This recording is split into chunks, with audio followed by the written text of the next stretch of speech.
ઘરવાળો છોકરો એની માં ને કેમ આવું કરે તો એની માં એમ કે હું કહું એટલું થશે, તારી જરૂર નથી, હું કહું એટલું થશે. જો માતા એમ બોલું પેલું ઘર હતું ને એ સારું હતું. હા સારું હતું. અને બીજું ઘર છે ને એટલું કઈ દેવ નર્તન નહીં, એમના સ્વભાવ એવા છે.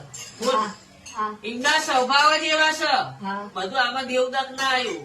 એમનો પેલા સ્વભાવ એવો જ છે. માનો સ્વભાવ જ પહેલેથી એવો છે. તો પણ છોકરાને તો મારું થોડુંક રાખવું જોઈએ ને ભાઈ. એમના ઘરમાં એવું નકરું દેવદક નહીં આવતું. એ લોકોનો સ્વભાવ એવો જ છે. અને તારું આ દક મતાવી દે ને તોય એની એ જ જાતિ બતાવશે ને બતાવશે ને બતાવશે. એવું ચૌરમાળી ની માતા બોલું. શું કેવું? હા એ વાત સાચી. તારામાં સહન શક્તિ હોય, તારામાં વેઠવાની તાકાત હોય તો એ બીજા ઘરમાં તું પગ મૂકજે. બાકી એની માની હામું તું જોતી નહીં કે ક્યારે માં સુધરશે. ભાઈ ક્યારે નહીં સુધરો. માતા બોલું એ ક્યારેય નહીં સુધર.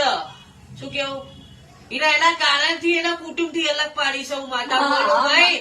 આ ભૂવો તો ઘેર નહીં આવ્યો પણ બેઠા બેઠા બેઠા ત્યાં નજર મારી બોલવા કુટુંબ થી બહાર કાઢી. કુટુંબ વાળા કોઈ ઊંઘતું નહીં ને હે તો પાર્કે છોડી લઈને આવ્યા. હું તને કાળા પાણી તું માતા અહીંયા બોલું મારી આગળ રોસ.